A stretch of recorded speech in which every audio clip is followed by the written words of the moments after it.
Hi friends, I'm Scott Giles, minister and hypnotist, and welcome to Power Talk, my video blog where I cover topics that interest me, always focusing on how to use the power of the mind to take control of one's life.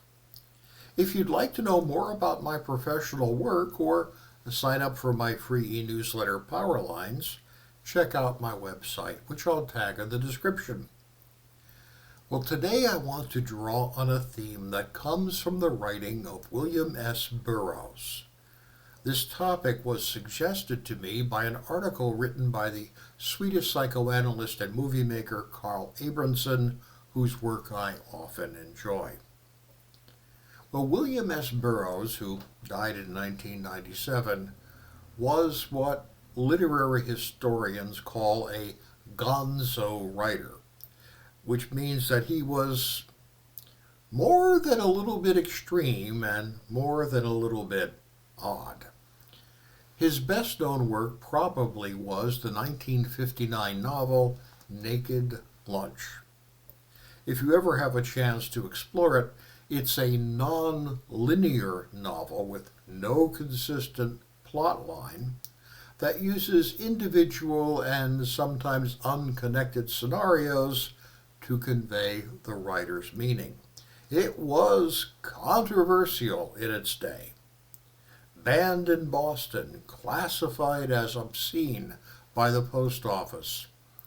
And it became an underground hit that influenced generation of writers and gave rise to what has been called the Beat generation, along with other writers such as Allen Ginsberg. The Beats explored Eastern religion, rejected materialism. They were explicit in their depiction of the human condition, including sexuality. And basically, they set the tone for the radical 1950s and the 1960s hippie movement. Burroughs talked about a personal philosophy he called do easy. And what he meant by that was to live your life approaching things with ease and simplicity. He believed that Western culture was going off the rails because it was simply trying to do too much, too fast. People worked too hard.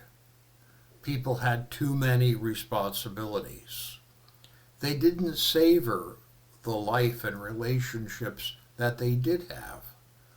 They were always trying to rush through things in order to get to the next thing. Well, do easy was his recommended antidote to the toxin of too much busyness.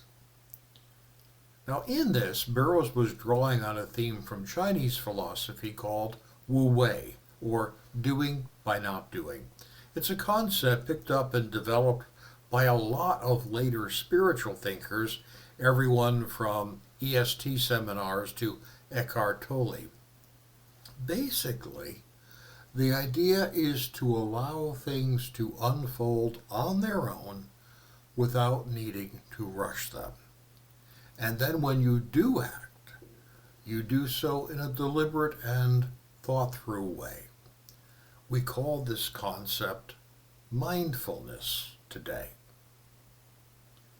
Now, mindfulness is often presented in our society currently as a system of meditation, and it is that. However, it's a much larger concept. You can do any activity in a mindful way if you do it with deliberation and care. And if you do that, you'll almost certainly do it better. You can do something as simple as opening or closing a door mindfully, noticing how smoothly the door moves, how the latch sounds so strong when it engages. You can feel the doorknob or handle in your hand and notice what part of your hand touches it. You can walk mindfully, being aware of each step and whether the heel or toe strikes the ground first. You simply pay detailed attention to what is happening and keep your mind on that instead of letting your mind run off to think about all sorts of other things. In my own life, I got a lesson in this when I was an apprentice cook in a restaurant. My instructor was teaching me how to use a ladle. Yeah, there are specific ways a chef uses something as simple as a ladle to get different results when you're working with or plating food. It matters whether you start away from you and move the ladle toward you. It matters if you do the opposite, as in both cases you will allow layers of the sauce or liquid to blend in the bowl of the ladle differently. Will actually taste different. Well, I didn't know any of that, so I simply grabbed the ladle and dipped it into the pot clumsily, spilling an expensive sauce on the rim of the plate and generally making a mess. Well, I spent the next hour or so practicing how to do it right in the different ways of saucing a plate. I learned to be intentional, mindful, and to get it right the first time. That's do easy. Think things through. Think about how you will do things, and then do it correctly right at the start. Don't rush. Be elegant and easy. Well, much later in life, when I was studying with a Buddhist spiritual director who taught me about the Buddhist practice called vipassana, which is what we call mindfulness here in the West, I realized it was the exact same concept that my chef instructor taught me when working a steam table and what Burroughs meant by do easy. The idea is to do things simply, easily, relaxed, while being fully present to what you are doing. Burroughs believed this resulted in more efficient and successful action. And for those of you who are warriors against clutter, as I am, you will find this same concept in the KonMari system taught by organizational guru Marie Kondo.